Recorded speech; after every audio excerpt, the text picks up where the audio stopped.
All right. Hi, everyone. Let's get started. So I'm coming to you I'm in Switzerland now, actually in the town that I grew up in. So it's been really sweet traveling, seeing my some family, cousins, and an aunt, and now swinging through Switzerland before I head down south to check in on my mom and dad.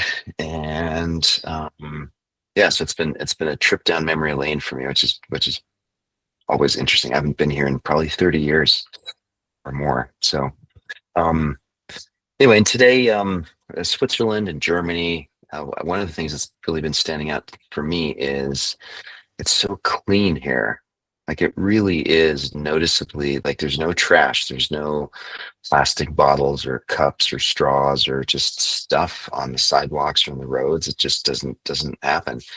And one of the things I noticed today is there's this street festival going on. So lots of food trucks and vendors, and usually in situations like that, like the trash cans are overflowing and it's kind of chaotic. It's just sort of what seems to happen when we humans do that kind of stuff. And it was so cool to see how they've organized themselves around avoiding that. And the way they do it is they say, so when you go and buy a cup for a drink, or you get your plate of whatever, it's still just a kind of paper plate or something like that.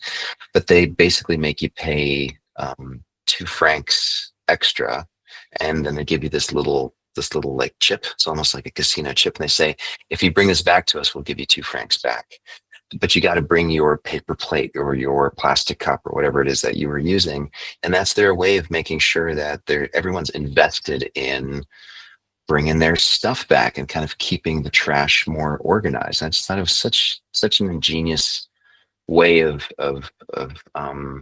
prioritizing this collective sense of we really value cleanliness and we don't want litter overflowing and the birds eating all the stuff. So let's figure out a way to incentivize everyone and get everyone sort of organized around remembering to do that kind of stuff. Because obviously, if you get a drink and you're getting food, and before you know it, it adds up to like you're sort of giving them $10 and they're saying, I'll get my $10 back if I bring back all my trash so it can be handled properly. Anyway, so I just thought that was a really cool thing, and it's inspiring me to think of this idea of like almost like a sense of social mindfulness. So that's the theme for today. So Frank Frank Zappa here. The mind is like a parachute. It doesn't work if it isn't open.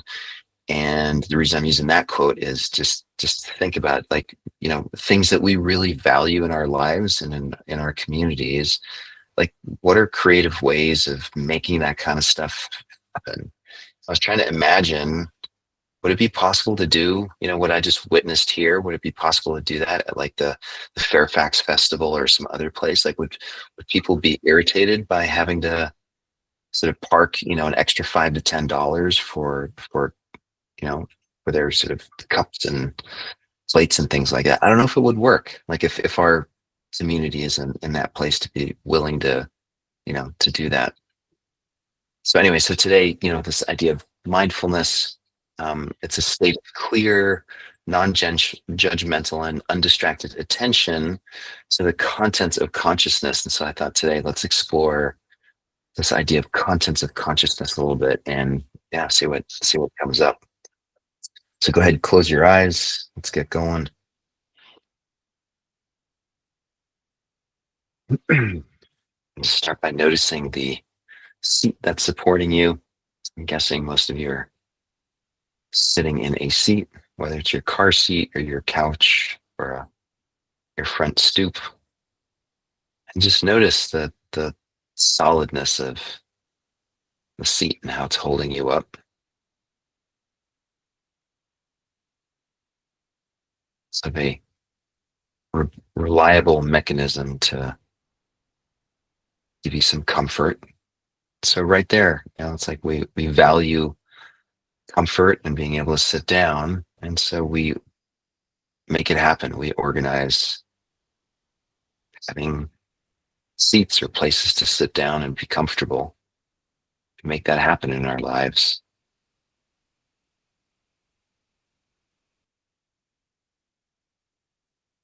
Noticing the feet on the ground.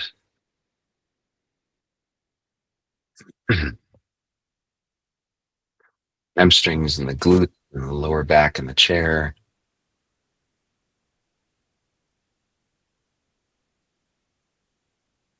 And this long invisible thread going through the spine out of the top of our head, pulling us upward gently.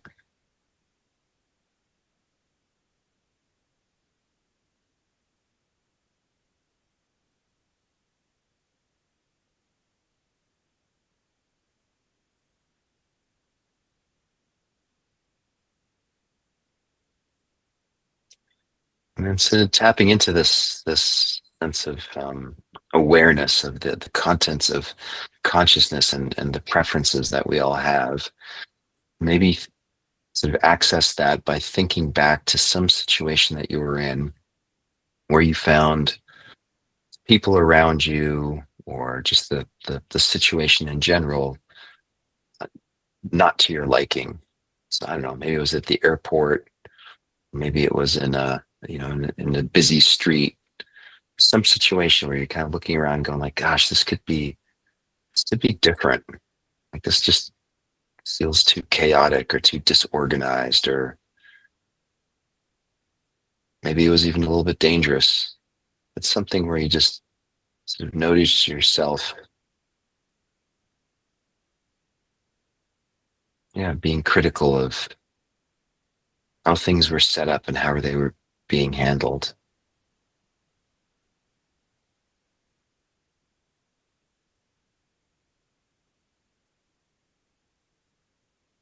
And then noticing the impact on your physical being. So maybe some dis-ease or frustration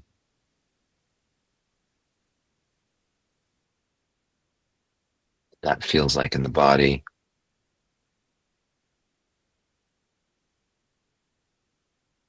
And becoming aware of the thoughts that go with that discomfort.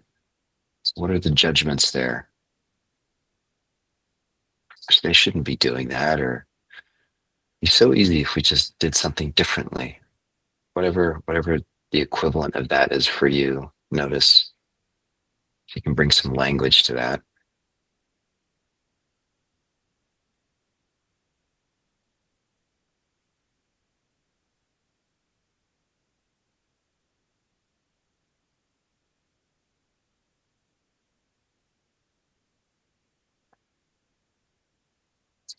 And then opening up the mind, like Frank Zappa's parachute. So what would be a creative solution to that issue that you're not liking? What would be an active, if you had the chance to sort of put some ideas on the table to say, well, what if we did it this way instead? Like what would that look like?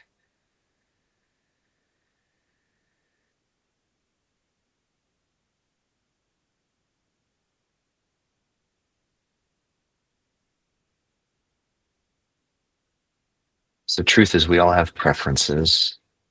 We all have things that we like or don't like, things that help us feel safer or less safe. And I know I oftentimes just sort of shrug my shoulders or roll my eyes and say, ah, that's just beyond me. I can't, it's not something I can influence. But it starts obviously with having some clarity around preferences. What is it that we would like to be different? And then opening up to creative creativity, creative ideas.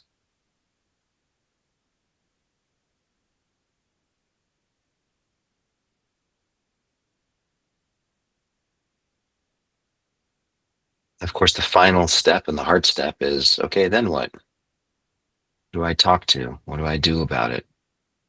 Do I roll up my sleeves and lean into that and see if I can make it happen somehow?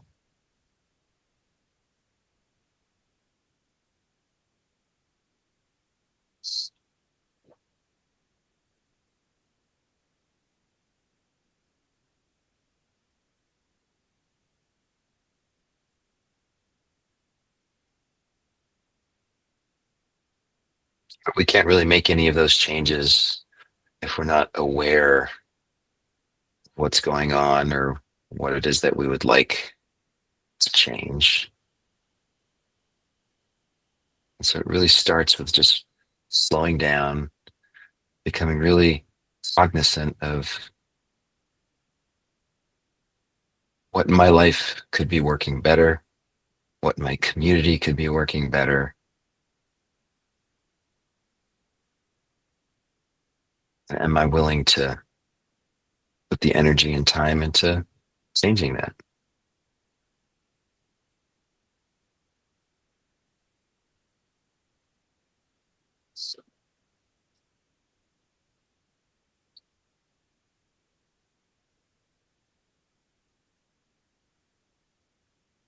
And of course, on some really basic level, that's what we're doing here with this whole idea of bringing more positivity into our lives. Is just saying it is possible to make changes, and this is an example of I think what it takes to make those changes a reality.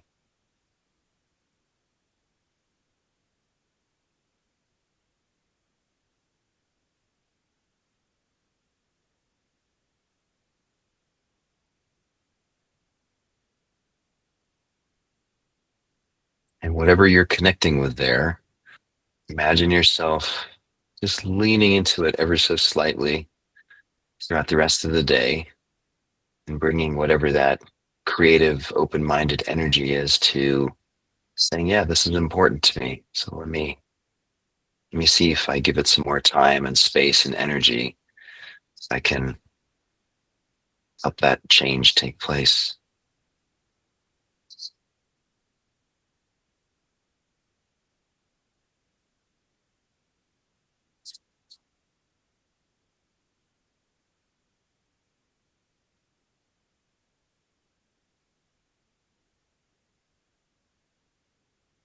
And if there's resistance to it, just noticing that energy,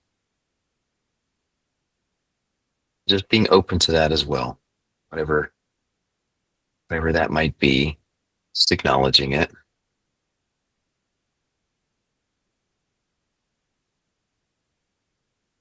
and maybe do it anyway.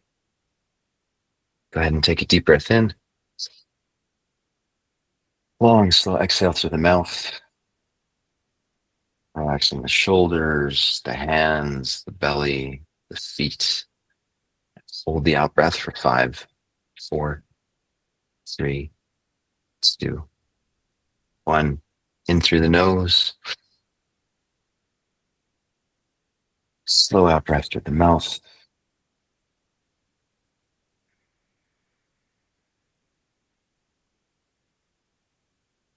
Hold for 5, 4, 3, 2, 1. Open your eyes, come on back. Um, yeah, I hope that one landed. I like the idea. I mean, one of the coolest things I think about traveling is just seeing how other people on planet Earth do things. And this one really hit home. I just thought it was such a creative way and clearly extremely effective. So I was thinking, feeling inspired to bring some of that energy back home. Appreciate you guys. See you tomorrow, hopefully. Take care.